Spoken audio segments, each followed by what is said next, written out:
ওগো মা গো দাস ভোজা ও মা তারিণী করুণা করো মাগো ষষ্ঠী জননী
মহামন্ত্রী মহারাজ।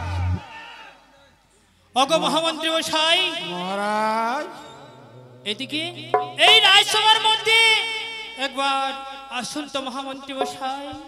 তাই যাচ্ছি মহারাজ, একটু বিলম্ব করুন, আমি যাচ্ছি।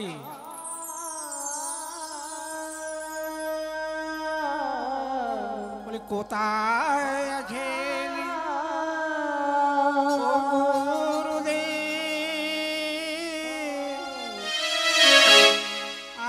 আমি জানি না তোমার করুণা ছাড়া গো কিছু চাই না।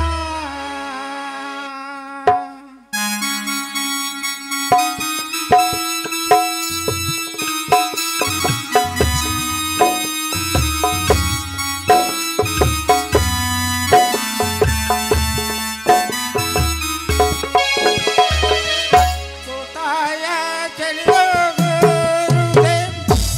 আমি জানি না তোমার করুণা ছাড়া গো কিছু চাই না।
মহারাজ আপনার শ্রীচরণে থাক থাক করুন আশীর্বাদ। অগ মহামন্ত্রী মশাই বলুন মহারাজ। তাই তোমার ডাকার কারণ কি জানো তো? ডাকার কারণ? আচ্ছা গো মহামন্ত্রী মশাই, গতকাল যে তোমায় আমি দায়িত্ব দিয়েছিলাম সেই দায়িত্ব তুমি পালন করেছো তো? হ্যাঁ জানেন মহারাজ, বলো। আপনি সেই দায়িত্বগুলো দিয়েছিলেন আমি একে কি সব পালন করেছি। আচ্ছা তবে একখানা দায়িত্ব আমি পালন করতে ওগো পারিনি। মহামন্ত্রী মশাই, আমি যে তোমাকে কর আদায়ের জন্য দায়িত্ব দিয়েছিলাম সেই দায়িত্ব তোমার পালন হয়েছে? হ্যাঁ হ্যাঁ মহারাজ, একে একে সবাই করে দিয়েছে। একে একে সবাই কর দিয়েছে? হ্যাঁ খুব সুন্দর। ওগো মহামন্ত্রী মশাই, আমার এই রাজ্যে একে একে যতজন বাস করে সবাই তাহলে কর দিয়েছে? হ্যাঁ হ্যাঁ সবাই করে দিয়েছে। তবে তবে এই সানি করে এক ব্রাহ্মণ আছে, ওনার কাছে আমি বারবার তিনবার গিয়েছি, মহামন্ত্রী কিন্তু কর চেয়েছি। সে কি বলছে জানো? কি বলছে? আমি ভিক্ষা মেঘে খাই, মহারাজকে কর কেমন করে দেব? সে কি? ওই ব্রাহ্মণ গরিব ভিক্ষুক, তাই হয়তো তার কর দিতে পারবে না। তো তাতে কি হয়েছে? সে কি মহারাজ, আপনার রাজ্যে বাস করবে আর আপনাকে কর দেবে না, তা কখন আমি মেনে নিতে পারি না। মহামন্ত্রী, তাহলে তুমি বুঝি ওই গরিব ব্রাহ্মণের সঙ্গে কোনো খারাপ ব্যবহার করেছো? হ্যাঁ হ্যাঁ, খারাপ ব্যবহার করেছি। কেন জানো? কেন? আমি যখন কর চাইতে গেলাম, আমাকে রুষ্ট ভাষায় গালাগালি করে। উচ্চ ভাষায় গালাগালি করেছি? সেই রাগ আমি কি করেছি জানেন? তুমি কি করেছো? ওর ঘরে আমি আগুন জ্বালিয়ে দিয়েছি।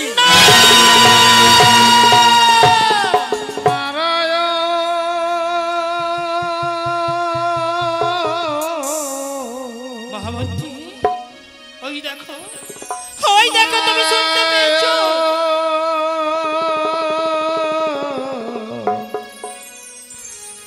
কোথা প্রভু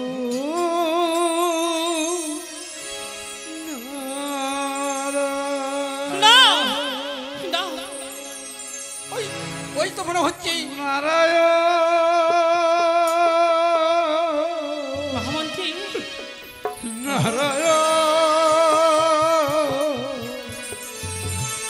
কোথা প্রভু জনার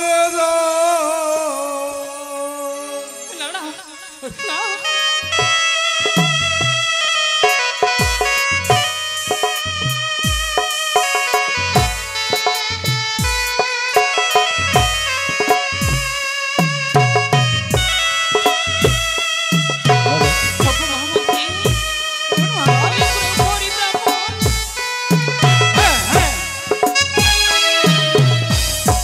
অগতির অগতি তুমি যদুপতি, অগতির অগতি তুমি যদুপতি, দয়া করে দাও দর্শন।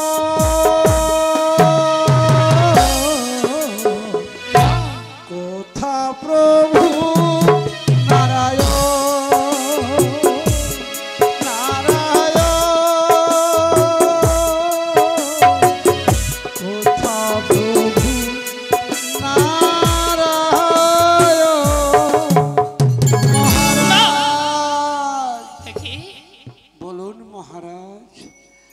এমন অপরাধ করেছিলাম আমি আপনার রাজ্যের প্রান্ত ভাগে তালপাতার ছাউনি দেওয়া ছোট্ট কুড়ে ঘর বানিয়ে রাধা মাধবের মূর্তি স্থাপন করে ভিক্ষা করে আমি রাধা মাধবের সেবা দিতাম।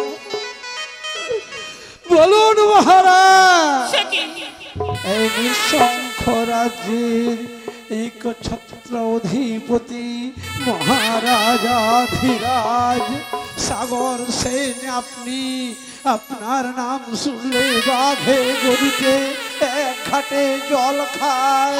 আপনার আদেশে পূর্ব আকাশের সূর্য পশ্চিম দিগন্তে উদিত হয়।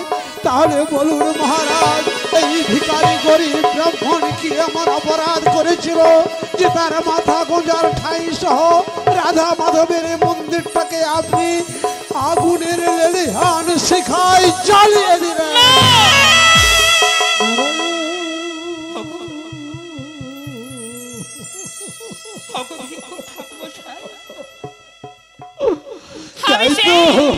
তাই তো মহারাজ বিচার চাইতে এসেছি।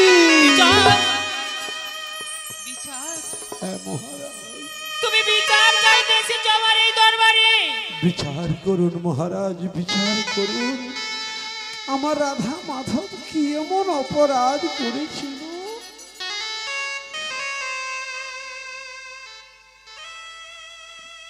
কি হলো মহারাজ? স্থির হয়ে গেল কেন আখির পল্লব? ও গো রুক্মিণী বল্লভ সত্য ভামাপতি, কেন অশ্রু ঝরে আখি পাতে? হগো মহামন্ত্রী, বলুন মহারাজ। এ কি করেছো তুমি? এই গরিব ব্রাহ্মণের বাড়ি তুমি জ্বালিয়ে দিয়েছো। হ্যাঁ হ্যাঁ, আমি জ্বালিয়ে দিয়েছি। না, এ তুমি ভালো কাজ করনি। হগো, এ যে আমার রাজ্যের অমঙ্গল। দেখি মহারাজ। হগো মহামন্ত্রী মশাই, তুমি জানো ওই গরিব ব্রাহ্মণে যে রাধা মাধব এক কুড়িয়ে ঘরের মধ্যে ছিল, সেই ঘরে তুমি আগুন লাগিয়েছো। জানেন মহারাজ, আমি যখন কর চাইতে গেলাম, আমাকে না করে দিয়ে কি করেছিল জানো? রুষ্ট ভাষায় গালাগালি করেছিল। গালাগালি? ভগবান, সেই রাগে আমি উনার বাড়িতে আগুন জ্বালিয়ে দিয়েছি। চমৎকার চমৎকার সতী যাই। তারপর বিচার চাইতে এসে কি দেখলাম জানেন? বিচার এখানে মাথা কুটে মরে, মানুষের দাম নেই গো। হায় ভগবান, দিলে তুমি আজ একই নিদারুণ সাজা গো। বিচার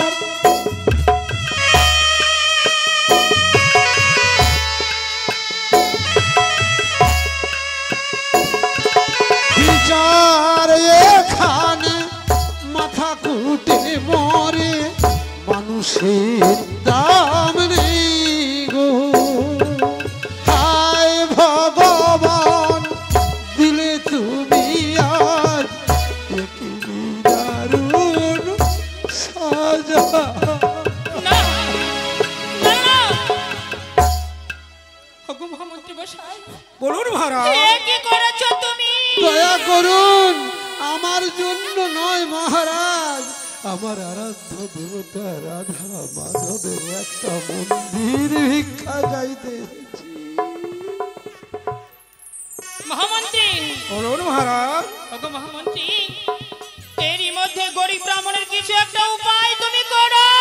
যাও যাও তুমি, আমি আপনার উপকার মানে কিছু না কিছু একটা উপকার করবো। কি উপকার করবেন? তোমার ওই যে ঘরটা জ্বালিয়ে দিয়েছি, আমি তো ওখানে কুঠির বানিয়ে দেব। কুটির চাই না, আমার জন্য আমি কুটির চাই না। আমি চাই আমার আরাধ্য দেবতা মাধব রাধা মাধবের একটি ছোট্ট মন্দির। হগো ঠাকুর মশাই, বলুন মহারাজ। ভাই আমার এই রাজপ্রাসাদে আমি কথা দিচ্ছি, আমি আমার মহামন্ত্রীকে বলে নিশ্চয়ই তোমার রাধা মাধবের জন্য আমি দুখানা কুঠির গড়ে দেব। চমৎকার! এই আশা নিয়ে আমি ফিরে যাচ্ছি আমার কুটিরে। আর যাবার সময় কি বলবো জানুন? আপনি সাবধান সাবধান। এরকম মহামন্ত্রী যার রাজ্যে থাকবে, তার রাজ্য শান্তি এই বেশি দিন বসবাস করতে পারবে না। বিশ্বাস হারিয়ে যাবে এই জনস্রোতে।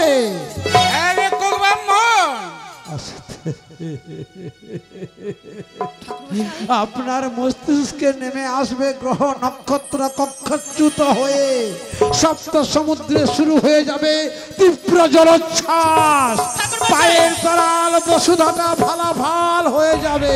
আর সেদিন এই মহামন্ত্রী আপনার কাছে না থাকলেও এই গরিব ব্রাহ্মণ তার জীবনের সবটুকু পুণ্য ফল আপনার মাথায় উজাড় করে দিয়ে রাধা মাধবের শরণ নিয়ে কি বলবে জানো?